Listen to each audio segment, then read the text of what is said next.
ब्राह्मण समाज से अन्य समाज बिना कोई पूछे काम नहीं करता। उदाहरण है, मेरे जीने मरने, खेत बोने, बीज बोने, सबका वो घड़ी शुभ घड़ी पूछता है। सिंह यादव को बुलाएंगे अपने घर में, व्यासपीठ पे बिठा के उनसे कथा करवाएंगे? मैं अगर वैसे तो कथा होती नहीं है हमारे यहाँ। अच्छा। अगर कथा कहवानी होगी तो हम संविधान का वाचन करेंगे। संविधान में जो लिखा गया उसका मानने वाले लोग हैं। जो असमानतावादी किताबें हैं, कि जो ब्राह्मण कहते हैं उनसे पूछ के हमारे काम होता है, ऐसा होता है। ये आप एक दिन का काम नहीं है। ब्राह्मण और यादवों के बीच में जो खाई खोदी जा रही थी एक छोटी सी घटना से लेकर, उसको पूरे देश में न किया जाए।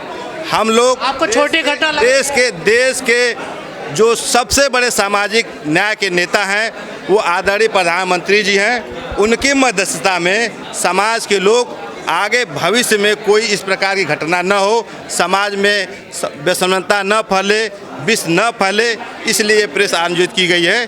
अब मैं आप लोग आए, आभार व्यक्त करता हूं, धन्यवाद व्यक्त करता हूं। अब आप प्रश्न पूछ सकते हैं। मोदी जी से मिलने कब जा रहे हैं? हम मोदी जी से मिलने का ज्ञापन देने का कार्यक्रम हमारा माननीय प्रधानमंत्री, गृह मंत्री और राष्ट्रपति को था। मोदी जी से ज्ञापन देने का कार्यक्रम था, मिलने का टाइम अभी नहीं मांगा। हाँ, तो ज्ञापन देने के बाद क्या होगा? मोदी जी निश्चित करेंगे इस बात को कि दोबारा ऐसी घटना ना हो? ज्ञापन देना एक संवैधानिक प्रक्रिया है। संवैधानिक प्रक्रिया में ज्ञापन पे जो जाता है उस पे संबंधित लोग अध्ययन करते हैं, आदेश पारित किया जाता है। वो प्राइम मिनिस्टर ऑफिस की प्रक्रिया है। आपने कहा छोटी सी घटना हुई थी इटावा में, वो छोटी घटना है सर? देखिए, व्यक्तिगत लोग झगड़ा करते हैं तो उसे छोटी ही घटना कहा जाएगा। इसमें ब्राह्मण समाज को और पूरे समाज को नहीं निपट रहे हैं। उन्हें अपमानित किया गया, देखिए, की बात नहीं है। समाज व्यक्तिगत रूप से अगर वहाँ पे दूसरे पक्ष को भी सुनिए, पीठ पे बैठने के लिए उन्होंने लोग कह रहे हैं कि आधार कार्ड पे कुछ गलत हुआ है।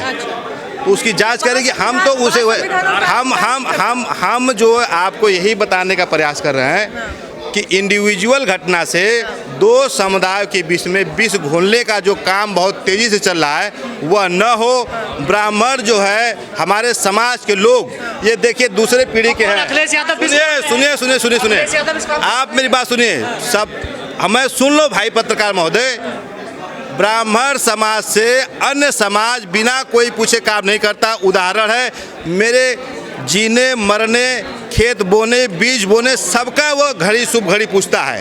और आपको पूछा है एक इंडिविजुअल घटना से, एक इंडिविजुअल घटना से आप लोगों के बल ज्ञान को इग्नोर नहीं कर सकते हैं। इग्नोर दो काम वो कर रहे हैं, आप जवाब मुझसे पूछिए। आप ब्राह्मणों के साथ हैं? हम ब्राह्मणों के साथ हैं और हम कह रहे हैं कि इस तरह की कोई घटना भविष्य में न हो। लोग इसको प्रचारित कर रहे हैं, देश को बांटने का काम कर रहे हैं। इस तरह से नहीं होना चाहिए। सिंह यादव को बुलाएंगे अपने घर में, व्यासपीठ पे बिठा के उनसे कथा करवाएंगे? मैं अगर वैसे तो कथा होती नहीं है हमारे यहाँ। अच्छा।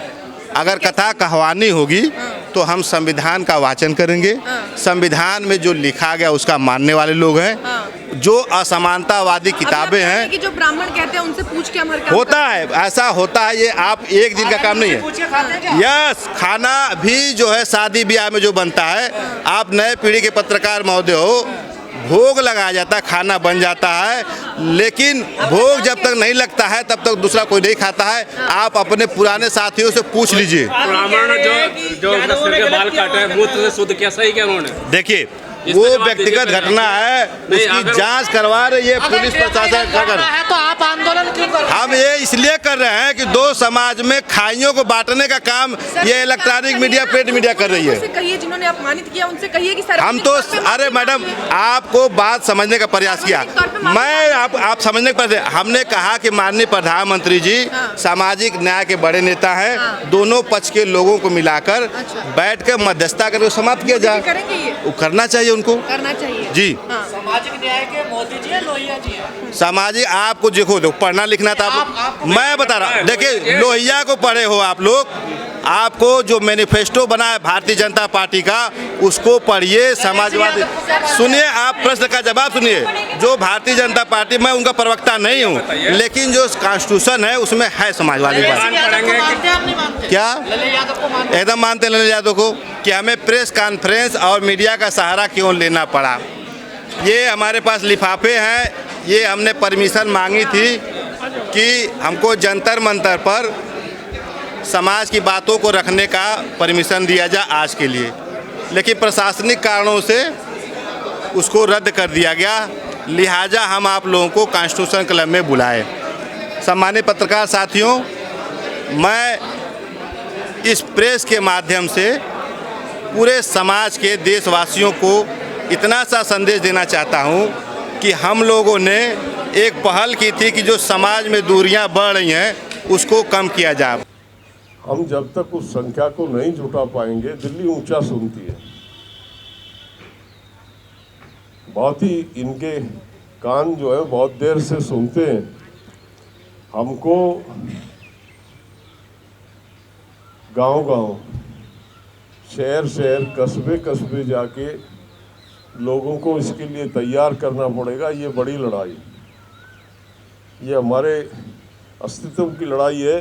जिस निरंकुशता से ये रौंद रहे हैं देश को, अघोषित इमरजेंसी है देश में।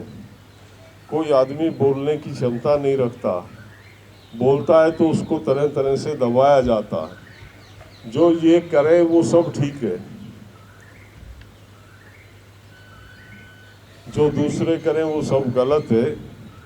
एक तरफा इन्होंने लाइन खींची हुई है। हमने प्रयास किया था किसान आंदोलन के माध्यम से, 13 महीने हमने इनके खिलाफ जो आंदोलन किया था